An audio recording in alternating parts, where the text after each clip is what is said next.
Si Maya, isang batang 9 na taong gulang, ay mahilig maglaro sa tabi ng ilog Pasig. Tuwing hapon, pagkatapos ng klase, pupunta siya sa pampang at manonood ng mga bangka na dumarating at umaalis. Isang araw, habang naglalaro siya ng kanyang paboritong manika, nakakita siya ng isang maliit na pagong na naliligaw sa tabi ng ilog. Ang pagong ay mukhang pagod at nangihina.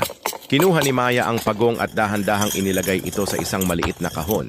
Dinala niya ito pauwi at inalagaan. Binibigyan niya ito ng sariwang tubig at dahon ng kamote. Pinangalanan niya itong Pagong. Tuwing gabi, bago matulog, kinakausap niya si Pagong at kinukuwentuhan ng mga nangyari sa araw niya.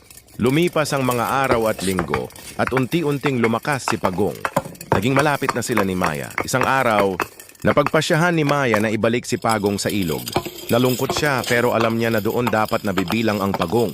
Dinala niya si Pagong sa pampang at dahan-dahang inilabas sa kahon. Pinanood niya itong lumangoy palayo at ngumiti. Alam niya na mayroon na siyang bagong kaibigan kahit na malayo na ito sa kanya.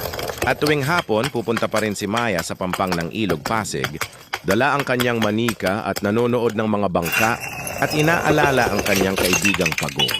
Si Maya, isang batang 9 na taong gulang, ay mahilig maglaro sa tabi ng ilog Pasig. Tuwing hapon, pagkatapos ng klase, pupunta siya sa pampang at manonood ng mga bangka na dumarating at umaalis. Isang araw, habang naglalaro siya ng kanyang paboritong manika, nakakita siya ng isang maliit na pagong na naliligaw sa tabi ng ilog.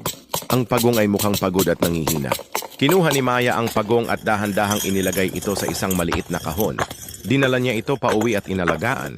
Binibigyan niya ito ng sariwang tubig at dahon ng kamote. Pinangalanan niya itong Pagong.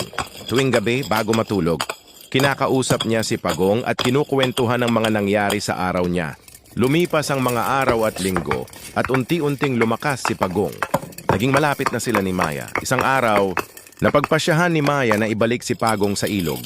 Nalungkot siya pero alam niya na doon dapat nabibilang ang Pagong. Dinala niya si Pagong sa pampang at dahan-dahang inilabas sa kahon. Pinanood niya itong lumangoy palayo at ngumiti. Alam niya na mayroon na siyang bagong kaibigan kahit na malayo na ito sa kanya. At tuwing hapon, pupunta pa rin si Maya sa pampang ng ilog Pasig. Dala ang kanyang manika at nanonood ng mga bangka at inaalala ang kanyang kaibigang Pagong.